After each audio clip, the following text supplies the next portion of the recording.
Hello বন্ধুরা, কেমন আছো তোমরা? আশা করি ভালো আছে।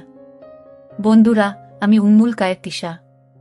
আজকে আপনাদের সামনে যে গল্পটি বলবো তা একটি মেয়ের বাস্তব জীবনের গল্প। নাম প্রকাশে অনিচ্ছুক থাকায় গল্পটিতে ছদ্মনাম ব্যবহার করা হলো। একটি মেয়ের সাথে প্রতিদিন রাতে একজন যুবক এসে খুব খারাপ আচরণ করত। তার সাথে অনেক বাজে কাজ করত। কিন্তু যুবকটি তার সাথে এত কিছু করার পরেও মেয়েটি ঘুমের ভাব ধরে সব সহ্য করত। মেয়েটি কিচ্ছু বলতে পারত না। মেয়েটি তার হাতে বশ হয়ে যেত যতক্ষণ ছেলেটি খারাপ কাজে লিপ্ত থাকত। যুবক ছেলেটি কি এমন করত যার কারণে মেয়েটির সবকিছু লুটে নেওয়ার পরেও তাকে কিচ্ছু বলতো না? জানতে হলে পুরো গল্পটি শোনার অনুরোধ রইল। তাহলে চলুন বন্ধুরা, গল্পটি শুরু করি। তবে গল্পটি শুরু করার পূর্বে তোমাদের নিকট আমার বিশেষ অনুরোধ, তোমরা অবশ্যই আমার চ্যানেলটি সাবস্ক্রাইব করে আমাকে সাপোর্ট করবা।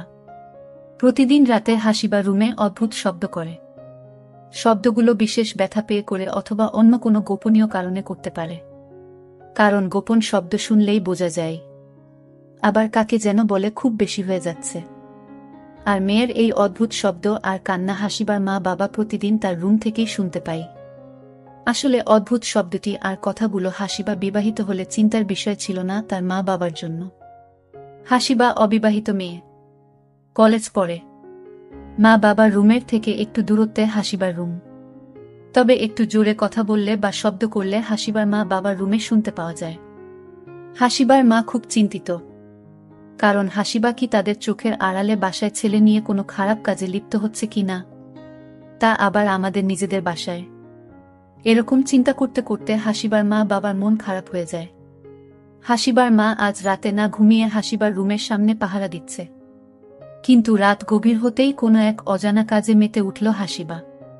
হাসিবার মা খুরশিদা খুব চিন্তায় পড়ে যায়। হাসিবাকে এই সব কথা সম্পর্কে লিপ্ত হওয়া নিয়ে জিজ্ঞেস করে কোনো লাভ হয়নি। খুরশিদা বেগম বলেছিল, হাসিবা, তুই কি আমাদের চোখ ফাঁকি দিয়ে বাসায় তোর কোনো ছেলে বন্ধুকে নিয়ে আসিস আর প্রতিদিন রাতে আমাদের চোখ ফাঁকি দিয়ে খারাপ কাজ করছ? হাসিবা বলে, মা তুমি এসব কি বলছো? আমি কারোর সাথে প্রেম অবধি করি নাই। আর খারাপ কাজে লিপ্ত হওয়া তো দূরের কথা। আর যদি এমন কিছু হতো তাহলে সহস্র জায়গা আছে, ওইখানে যেতাম। তোমাদের সাথে এক ঘরে থেকে এমন কিছু কল্পনাই করতে পারি না। খুরশিদা বেগম মেয়েকে অবিশ্বাস করেনি। কারণ সে যা বলছে সব ঠিক কথাই। মেয়ে তো এমন কিছু চাইলে ঘরের বাইরে অনায়াসে করতে পারত। তাহলে কি হয় প্রতি রাতে হাসিবার ঘরে? মেয়ের উপর বিশ্বাস থাকলেও সন্দেহ যেন একটু রয়েই যায়। তাই খুরশিদা আজ রাতে মেয়ের রুমে লুকিয়ে থাকবে বলে সিদ্ধান্ত নিল। সন্তানের ভালো মন্দ দেখা মা বাবার কর্তব্য। আর খারাপ কিছু করে থাকলে শাস্তি দিতে হয়। তা না হলে জীবনে এমন ভুল বারবার করার সম্ভাবনা থাকে। তাই খুরশিদা বেগম একদিন রাতে চুরি করে হাসিবার খাটের নিচে লুকিয়ে পড়ে। আজ রাতে দেখবে কি হয়। এই রুমে তার মেয়ের সাথে, তাদের চোখের আড়ালে। এগুলো ভাবতে থাকে আর অপেক্ষা করতে থাকে। এইভাবে অনেক সময় চলে গেল। আর রাত গভীর হতে থাকে। তখন খুরশিদা দেখল উজ্জ্বল একটা লালচে বৃত্তাকার কি যেন হাসিবার রুমে প্রবেশ করেছে জানালার ছিদ্র দিয়ে। এই লালচে বৃত্তটির উজ্জ্বলতা আস্তে আস্তে বেশি হতে লাগল। আর বৃত্তের আকার ও বড় হতে লাগল। আর এটা যেন লালচে রঙের কোনো বৃত্ত নয়, এই যেন আগুনের তৈরি একটা বৃত্ত। খুরশিদা স্পষ্ট দেখতে পেল না। তবুও মেয়ের জন্য তার কষ্ট হলেও দেখার চেষ্টা করছে। আসলে সন্তানের জন্য মা বাবা সবকিছু করতে পারে। অবশেষে অস্পষ্টভাবে দেখল লালচে বৃত্তাকার জিনিসটা একটা সুদর্শন যুবকে রূপান্তর হয়ে যায়। খুরশিদার চোখ জ্বলে উঠে। আর সম্ভব হচ্ছে না তাকিয়ে থাকা। চোখ বন্ধ হয়ে আসছে। সাথে সাথে ঘুম চলে আসে। খুরশিদা গভীর ঘুমে মগ্ন। বেশ কিছু সময় পর খুরশিদার ঘুম ভেঙে গেল। আর দেখে ঘুম ঘুম ভাব অবস্থায় হাসিবা বাথরুমে গিয়ে গোসল করে। তবে হাসিবা গোসল করার সময় পানি পড়ার কোনো শব্দ হয় নাই। খুরশিদা বেগম আরো অবাক হয়ে যায় যখন দেখে ঘুম ঘুম ভাব অবস্থায় হাসিবা বাথরুম থেকে বেরিয়ে পড়ে। আর সেইম কাপড় পরে বেরিয়ে আসে। যে কাপড় পরে ঘুমিয়েছিল এই কাপড় পরে আবার বাথরুম থেকে বেরিয়ে পড়ে, তাহলে ভেজা কাপড়গুলো কই? আর চুল ও শুকনো কেন? খুরশিদার মাথায় আর কাজ করছে না। একসময় সেন্সলেস হয়ে পড়ে। সকালে সূর্যের প্রথম কিরণে তার ঘুম ভেঙে গেল। আর দেখে হাসিবা ঘুমাচ্ছে। খুব সাবধানে লুকিয়ে হাসিবার রুম থেকে বেরিয়ে আসে। হাসিবার বাবা রতনকে ঘুম থেকে জাগিয়ে তোলে আর বলে, অফিসে যাবে না? রেডি হয়ে নাও। কিন্তু খুরশিদা কাল রাতে কি হলো কিছুই তো বললে না। খুরশিদা বেগম বলে, বলবো, আগে অফিস থেকে আসো। খুরশিদা বেগম হাসিবাকে ডেকে দেয়। হাসিবা, মা উঠো। হাসিবা বলে, মা আর একটু ঘুমাই, কেন জানি সমস্ত শরীর ব্যথা করছে। খুরশিদা বেগম কিছু না বলে রুম থেকে বেরিয়ে আসে। রান্না করে আর নাস্তা করতে হাসিবা আর রতন মানে তার বাবাকে ডাকে। রতন সাহেব নাস্তা করে অফিসে চলে গেল। আর হাসিবা নাস্তা করে কলেজ যাবে বলে রেডি হতে লাগল। খুরশিদা বলে, কলেজে আজ যেতে হবে না। হাসিবা বলে, কেন মা? তখন হঠাৎ খুরশিদা বেগম তার মেয়ে হাসিবাকে 2টা ওষুধ খেতে দিল। হাসিবা বলে, মা এগুলো কিসের ওষুধ? খুরশিদা বলে, একটা পেইন কিলার আর অন্যটা জ্বরের। হাসিবা বলে, আমার তো শুধু শরীর ব্যথা, এগুলো কি অবশ্যই খেতে হবে? খুরশিদা বলে, অবশ্যই খেতে হবে। খুরশিদা বেগম মনে মনে বলছে, শরীমা, তোকে মিথ্যা বললাম, একটা পেইন কিলার আর অন্যটা তোর নিরাপত্তার। আর মা, তুই জানিসই না, কিন্তু আমি তো জানি তোর সাথে প্রতিদিন কেউ খারাপ কিছু করে। কিন্তু কে সে? মা, তুই আমাকে কি সত্য কথাটা বলবি? আর তাই আমি চাই না কোনো অঘটন ঘটুক, আর অনাকাঙ্ক্ষিতভাবে তোর অবস্থা খারাপ হয়ে যায়। তোর যদি কিছু হয়ে যায় তাহলে আমরা পরিচয় দিব কিভাবে? কি পরিচয়ে বড় হবে সন্তান? অবশ্য নিজের মেয়ে মা হওয়ার চেয়ে খুশির খবর আর কোনো কিছু হয়তো পৃথিবীতে হয় না। কিন্তু মা, তুই নিজেও জানিস না তোর সাথে কি হয়, আর আমিও বুঝতে পারছি না এগুলো কেমনে সম্ভব, তাই মিথ্যা বললাম। খুরশিদা এগুলো ভাবতে ভাবতে হাসিবা রুম থেকে বেরিয়ে আসে। আর হাসিবা ওষুধ খেয়ে গাটা এলিয়ে দেয়। আর রাজ্যের ঘুম তার চোখে চলে আসে। বিকালে রতন সাহেব বাসায় ফিরে ফ্রেশ হয়ে যায় আর কফি খেতে বসে বেলকনিতে। আর খুরশিদা বেগম সব বলছে কাল রাতে তাদের মেয়ের সাথে কি হয়েছিল। রতন সাহেব বেশ কিছুক্ষণ চিন্তা করে বলে, চলো তোমাদের নিয়ে একটু দেশের বাড়ি যাব। খুরশিদা বেগম বলে, হাসিবার কলেজ? রতন সাহেব বলে, মেয়ে থাকলেই তো কলেজ যাবে। মেয়ের ভালো চাও তো ওকে রাজি করিয়ে রেডি হয়ে যাও তাড়াতাড়ি। খুরশিদা অনেক কষ্টে হাসিবাকে রাজি করালো। বিনিময়ে হাসিবা 3000 টাকা বকশিশ নেই। হাসিবা অনেক খুশি টাকা পেয়ে আরও ঘুরতে যাবে। রাত 8টায় গ্রামে পৌঁছে যায়। তবে রতন সাহেব এক মুহূর্ত দেরি না করে হাসিবা আর তার মাকে নিয়ে গেল কাদের মিয়ার কাছে। কাদের মিয়া রতন সাহেবের কলেজ ফ্রেন্ড, প্যারানর্মাল ব্যাপারে কাজ করে, গ্রামে থাকে বলে তার কাছে গ্রামে আসা। আর তার সহকারী হচ্ছে হানিফ হুজুর, খুব নাম করা একজন হুজুর। রতন সাহেবের সাথে হানিফ হুজুরের পরিচয় কাদের মিয়ার মাধ্যমে। রতন সাহেব খুরশিদার কাছ থেকে যা শুনল তা থেকে বুঝে গেছে কাদের মিয়া আর হানিফ হুজুর ছাড়া কেউ এই সমস্যার সমাধান করতে পারবে না, কারণ তারা অনেক নাম করা আধ্যাত্মিক সাধক। রতন সাহেব, খুরশিদা বেগম, হাসিবা বসে আছে কাদের মিয়ার সামনে। কাদের মিয়া বলে, মা, হাসিবা কেমন আছো? তুমি বাসার ভিতরে যাও, আমি তোমার আম্মু আব্বুর সাথে কিছু জরুরি কথা আছে, ওগুলো নিয়ে আলোচনা করব। আর হ্যাঁ, বাসার ভিতরে তোমার রেনু আন্টি আছে, কি যেন রান্না করছে, যাও গিয়ে তোমার রেনু আন্টির সাথে গল্প করো। কাদের মিয়া তাদের পাশের ফ্ল্যাট থেকে হানিফ হুজুরকে ডেকে আনে। অবশ্য রতন সাহেব কাদের মিয়াকে আগে বলে রেখেছে তার পুরো পরিবার কাদের মিয়ার বাসায় রাতে থাকবে। কাদের মিয়া জানে কোনো জরুরি ব্যাপারে রতন আসছে, কারণ এখন অফিসে রতনের কোনো ছুটি নেই। বেড়াতে আসলে ছুটি পেলে আসতো, আর গ্রামে এসে তড়িঘড়ি করে তার বাসায় চলে আসে। তাই কাদের মিয়ার মনে হচ্ছে ব্যাপারটা মারাত্মক কিছু হবে। তাই কাদের মিয়া সময় নষ্ট না করে মূল কথার প্রসঙ্গে চলে আসে। অবশেষে খুরশিদা বেগম, রতন সাহেব, কাদের মিয়া আর হানিফ হুজুর মিলে বসে আছে। আর খুরশিদা বেগম সব বলছে। কাদের মিয়া আর হুজুর সব মনোযোগ দিয়ে শুনেছে সবকিছু। হঠাৎ করে বেশ কিছুক্ষণ পর রেনু এসে বলে, বাহরে, খুরশিদা ভাবি আমার সাথে একটু দেখাও করেননি অভিমানী কণ্ঠে। চলেন চলেন। ডিনার করে নি। কাদের মিয়া বলে, রেনু তুমি রেডি করো খাবার, আমরা আসছি। আর হাসিবা মাকে নিয়ে আসো। একসাথে সবাই বসে ডিনারটা করে ফেলি। সবাই ডিনার শেষে কাদের মিয়া বলে, খুরশিদা ভাবি আপনি আর রেনু ঘুমিয়ে পড়েন। রেনু বলে, একদম না, আমি ও দেখতে চাই। হাসিবা মাকে কোনো বান্দর এইভাবে ডিস্টার্ব করে? কাদের মিয়া বলে, যাও, বেশি কথা বলিও না, ভাবিকে নিয়ে ঘুমিয়ে পড়ো। খুরশিদা কিছু বলছে না, কিন্তু তার ও ইচ্ছে মেয়ের কাছাকাছি থাকার।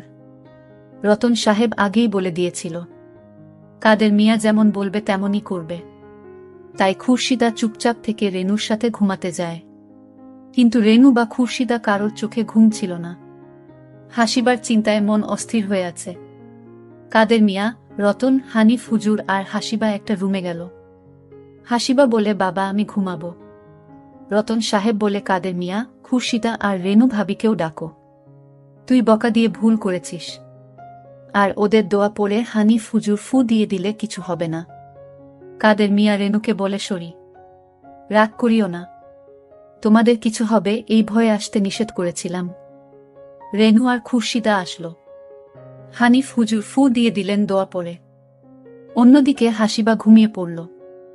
রাত তখন আস্তে আস্তে গভীর হতে থাকে। সবাই বসে আছে। হাসিবাকে একটা বৃত্তের ভেতরে আবদ্ধ করে রাখে ঘুমন্ত অবস্থায়। অবশ্য হাসিবা ঘুমিয়ে পড়াতে কাদের মিয়ার কাজ আরও কমে যায়। সব ভালো, কিন্তু ভালো নয়।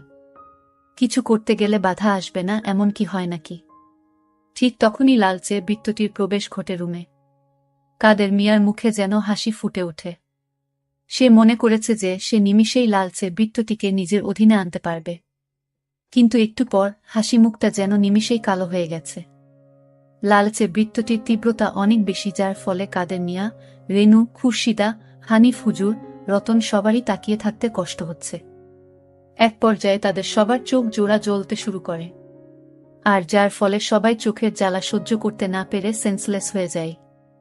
রাত যখন শেষের পথে সবার প্রথমে কাদের মিয়ার চোখ খোলে, তখনই দেখে হাসিবা ঘুমাচ্ছে, তবে তারা যে বৃত্তের ভেতরে হাসিবাকে আবদ্ধ করে রেখেছিল সেই বৃত্তের অস্তিত্ব আর নেই।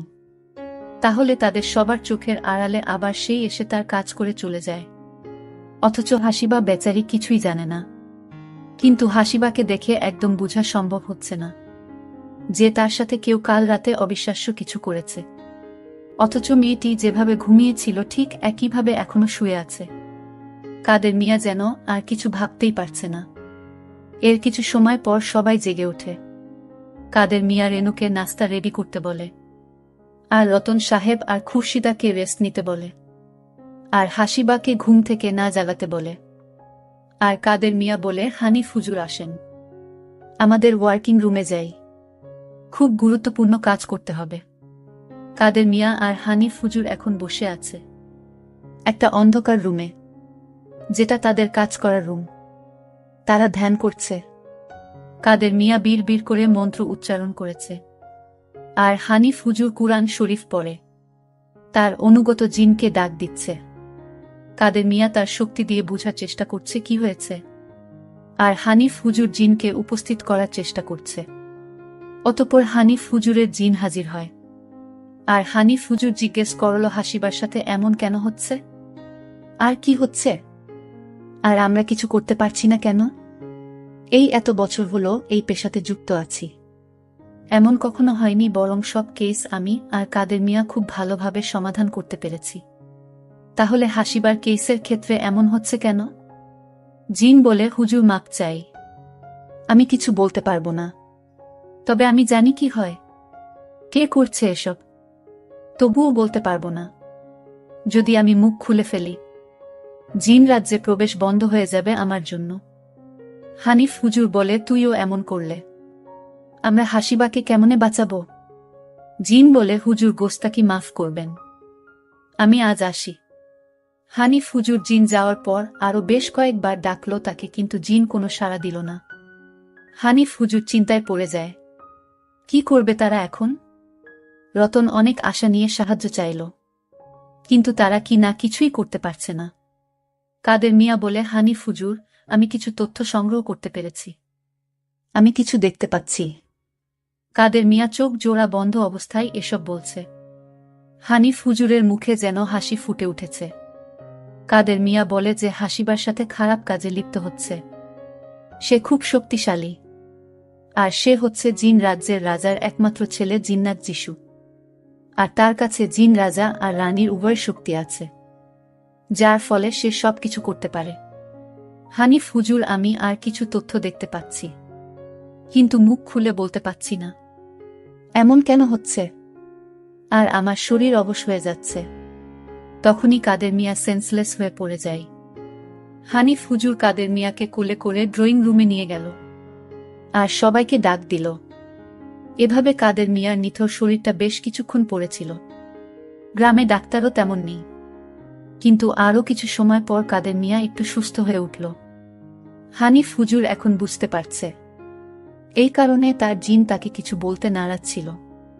কাদের মিয়ার এই অবস্থা না জানি জিনের কি হতো, আর এই জন্য হয়তো পরে বেশ কয়েকবার ডেকেও সাড়া দিল না জিনটা।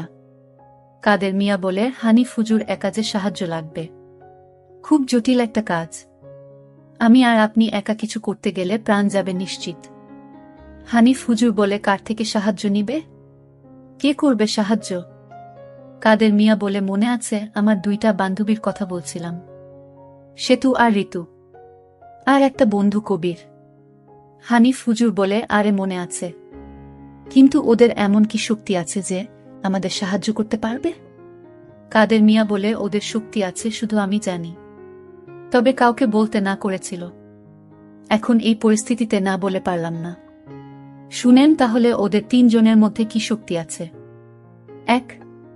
সেতুর কাছে প্যারানরমাল জিনিসের অবস্থান কোথায় তা চোখ জোড়া বন্ধ করতেই দেখার ক্ষমতা আছে। 2. ঋতু এর কাছে জিন রাজ্যের সাথে যোগাযোগ করার ক্ষমতা আছে, আর সে জিন রাজার বিশেষ অতিথি। 3. কবিরের কাছে একটা স্ফটিক আছে, যার দ্বারা অতীত দেখা যায়। রতন সাহেব রীতিমতো আশ্চর্য। একসাথে তাদের সাথে ভার্সিটি শেষ করেও এই বিষয় একদম অবগত ছিল না। আর রেনু তো একদম নীরব হয়ে আছে।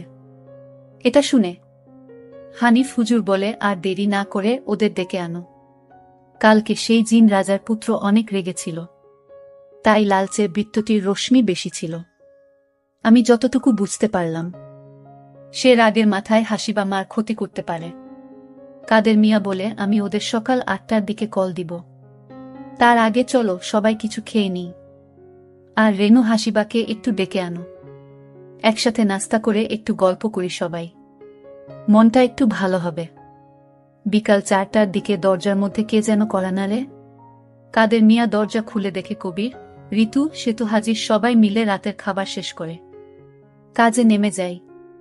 তবে আজ হাসিবাকে আবদ্ধ করে রাখা হয় হানিফ হুজুরের নামাজ আদায় করার ঘরে।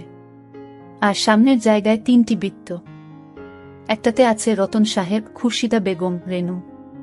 অন্যটিতে আছে কাদের মিয়া, হানিফ হুজুর, ঋতু, কবির, সেতু। আর অন্যটি খালি রাখা হয়েছে। ঘরের প্রত্যেক কোনায় কোনায় দোয়ার পানি দিয়ে সুরক্ষিত করা হলো, যাতে কাউকে কোনোভাবে ক্ষতি করতে না পারে, আর ঘরের কোনো কোনায় যাতে লুকিয়ে না থাকে। কিন্তু খালি বৃত্তটিতে দোয়ার পানি দেয়নি, কারণ প্যারানরমাল যে কোনো কিছু এসে ওইটাতে অবস্থান করতে পারে। কবির বলে, আগে একটু অতীতে গিয়ে দেখে আসি এই দুষ্ট শক্তি জিনের রাজার পুত্রের দুর্বলতাটা কোথায়। জিন্নাত যিশুকে মানে জিনের রাজার ছেলেকে এখানে আনা সম্ভব হবে না। কাদের মিয়া তার আধ্যাত্মিক শক্তি দিয়ে দেখে একটা খুব সুন্দর মেয়ে, সম্ভাব্য জিনের বাদশার ছেলের চেয়ে বয়সে 3 থেকে 4 বছরের ছোট হবে। কবির বলে, এটা হলো জিন্নাত যিশু এর বোন, আর জিন্নাত যিশু হলো জিনের বাদশার ছেলে। আর জিন্নাত যিশুর সবচেয়ে বড় দুর্বলতা হলো তার ছোট বোন নাম হচ্ছে জিন্নি। ঋতু আর সেতু আবার খেয়াল করে দেখে, আরে এই মেয়েকে কলেজে দেখেছিলাম, ইন্টারমিডিয়েট। এই মেয়েটি বিজ্ঞান বিভাগের ছাত্রী ছিল। রেনু বলে, আরে একই কাণ্ড, জিনও দেখি মানুষের লগে পড়ালেখা করা শুরু করছে। কাদের মিয়া বলে, তাহলে এখন আমরা জেনে গেছি জিন্নাত যিশুকে আমাদের কাছে আনতে হলে তার প্রাণের প্রিয় বোন জিন্নিই যথেষ্ট। সেতু, শোনো, কবির এর কাজ কমপ্লিট, এবার কিন্তু সেতু তোর পালা। সেতু বলে, ওকে লিডার। কাদের মিয়া বলে, ভালো করে দেখো, শালার জিন্নাত যিশু আশেপাশে আছে নাকি। সে তো চোখ জোড়া বন্ধ করতেই দেখার চেষ্টা করছে আশেপাশে অশরীর বা প্যারানর্মাল কিছু আছে নাকি। সে তো হঠাৎ দেখতে পেল কেউ একজন খুব চেষ্টা করছে ঘরের ভেতর প্রবেশ করার, কিন্তু সে আগন্তুক চাইছে না সে সাজিয়ে রাখা বৃত্তে তার প্রবেশ হোক। অন্যদিকে এদের সবার কাণ্ড দেখতে দেখতে হাসিবা ঘুমিয়ে পড়ল। খুরশিদা বেগম বলে, হাসিবা, এই হাসিবা, ঘুমাই গেলি নাকি? সারাদিন শুধু ঘুম আর ঘুম। আমরা আছি তোর চিন্তায়, আর তুই পরে পরে ঘুমাচ্ছিস। তুরে তো ঘুমের মধ্যে পানিতে ফেলে দিলেও তুই জানবি না। রতন সাহেব বলে, খুরশিদা, মেয়েটাকে কেন বকাবকি করছ? হাসিবা, মা তুই ঘুমিয়ে পড়ো। তোর মার স্বভাবই এমন, জানোস তো, সারাদিন খালি বকবক করা। তুমি যে বলছো পানিতে ফেলে দিলেও হাসিবা জানতে পারবে না। ওর সাথে এর চেয়ে মারাত্মক কিছু হয়েছিল এবং হচ্ছে, সে তো তারও কিছু জানে না। না জানি আমার কোনো পাপের শাস্তি আল্লাহ এইভাবে আমার আদরের মেয়েকে দিচ্ছে। কথায় আছে, মা বাবা কোনো দোষ করলে নাকি তার প্রভাব সন্তানের উপর পড়ে। কাদের মিয়া আবার বলে, আরে খুরশিদা, একটা জিনিস লক্ষ্য করো, হাসিবা কিন্তু আগের মতো গুলুমুলু নেই। আমার সুন্দর মেয়েটার শরীর আর স্বাস্থ্য কেমন জানি হয়ে গেছে। শালা জিনের পুত, জিন্নাত যিশুকে হাতের কাছে পাইলে হবে, শেষ করে দিব শালাকে। রাতের পর রাত, রাত যখন গভীর হয় আমার মেয়ে হাসিবার অজান্তেই এক কঠিনতম খারাপ কাজে মেতে ওঠে। খুরশিদা বেগম একটা জিনিস কিছুতেই মিলাতে পারছিল না। রাতে এত কিছু হয় কিন্তু হাসিবা কিছুই জানে না কেন? আসলে খুরশিদা বেগম মেয়ের স্বাস্থ্যের দিকে একদম খেয়াল করেনি। রতন সাহেব বলার পর লক্ষ্য করে দেখে আসলেই রতন সাহেব যা বলছে ভুল কিছু বলেনি। এরপর খুরশিদা বেগম বলে, ওগো, আসল ব্যাপার হচ্ছে আমরা সবাই টেনশনে আছি। খাওয়া দাওয়া রাতের ঘুম হারাম হয়ে গেছে, আর নবাব জাদি ঘুমাচ্ছে তাই দেখে বকা দিছিলাম। আর একটা কথা কি জানো, হাসিবার ও জেগে থাকতে হবে। হাসিবারও জানা দরকার কি হয় ওর সাথে রাতে আধারে, আর রাত যখন ঠিক গভীর হয়ে আসে। রতন, তুমি একটা জিনিস বুঝতে পারছো না, আর আমাকে দেখো, আমি আরো হাজারটা প্রশ্নের উত্তর পাচ্ছি না। হানিফ হুজুর বলে, আরে তোমরা বউ জামাই ঝগড়া বিবাদ কেন বাঁধাচ্ছ? হাসিবা এখন ঘুমাক। জিন্নাত যিশু আসলেই, এমনিতেই ও সজাগ হবে, আর তোমাদের সব প্রশ্নের উত্তর জিন্নাত যিশুকে হাতের মুঠোয় করে নিতে পারলে পেয়ে যাবে। আর রতন, আপনি আর ভাবি আর ঝামেলা করিয়েন না। রেনু ভাবির মতো চুপ করে বসে থাকেন। রেনু বলে, কি করব, কি বলবো, বুঝতে না পেরে চেয়ে আছি আপনাদের সবার দিকে। কাদের মিয়া বলে উঠল, সে তো তোর কাজ শেষ। ঋতু, তোর কাজের পালা, কাজ শুরু করে দে। ঋতু বলে, তাহলে তোরা সবাই চুপ থাক, আমি জিন রাজাকে ডাকার চেষ্টা করি। ঋতু অনেকক্ষণ চোখ জোড়া বন্ধ করে জিনের রাজার নাম ধরে ডাকে। জিনের রাজা নাম ঝংকার। সে বলে, হে জিনের বাদশাহ ঝংকার, আপনি কি আমাকে শুনতে পাচ্ছেন? শুনতে পেলে আমার ডাকে সাড়া দিন, আমার খুব জরুরি কাজে আপনাকে দরকার। বেশ কিছু সময় চলে গেল, আর ঋতু হতাশ হয়ে যায়। কেন সাড়া দিচ্ছে না জিন রাজা ঝংকার? হানিফ হুজুর বলে, ধৈর্য রাখতে। তিনি আরও বলেছেন, কথায় আছে, আল্লাহ পাক ধৈর্যশীল ব্যক্তিকে বেশি পছন্দ করে। ঋতু আবার ধৈর্য ধরে আবার জিনের বাদশাহ জংকারকে ডাকতে শুরু করে। আলহামদুলিল্লাহ বলে উঠে ঋতু। হানিফ হুজুর বলে, আপনার ডাকে কি সাড়া দিচ্ছে? ঋতু বলে, উনি এখন আমাদের সামনে আসবেন আর যথাসম্ভব সাহায্য করবেন বলেছে। একটু পর জিনের রাজা ঝংকার উপস্থিত হয়ে গেল। জিনের রাজা ঝংকার বলে, কি হলো ঋতু, কি সমস্যা বলতো, আর কি করতে পারি তোমার জন্য? ঋতু একে একে সব বলে। আর কবির বলে, ওই জিন জিন্নাত যিশু এর ছবি আমার স্ফটিকে আছে, দেখেন জাহাপনা। জিনের রাজা ঝংকার যেন অবাকের চূড়ান্ত সীমায় পৌঁছে যায়। জিনের রাজা ঝংকার বলে, এটা আমার ছেলে জিন্নাত যিশু, সে এত নিচু কাজ করতে পারে আমি ভাবতেই পারছি না। আমি ওকে সুশিক্ষা দিয়েছি, নিশ্চয়ই কোনো কারণ আছে, না হয় সে এমন করার কথা নয়। বরং প্রশ্নও ওঠে না। জিনের রাজা ঝংকার বেশ কয়েকবার তার ছেলেকে ডাক দেয়, কিন্তু সাড়া দিচ্ছে না। তখনই কবির বলে, জিন জাহাপনা, গোস্তাকি মাফ করবেন, আমি আপনার ছেলেকে একটি উপায় এখানে আনতে পারব। আপনার ছেলে আমাদের কাছে আসতে বাধ্য হবে। বন্ধুরা, দ্বিতীয় পর্ব ভিডিওর কমেন্ট বক্সে প্রথম কমেন্টই পাবেন। আর গল্পটি ভালো লাগলে একটি লাইক দেন। সবাই ভালো থাকবেন। আল্লাহ হাফেজ।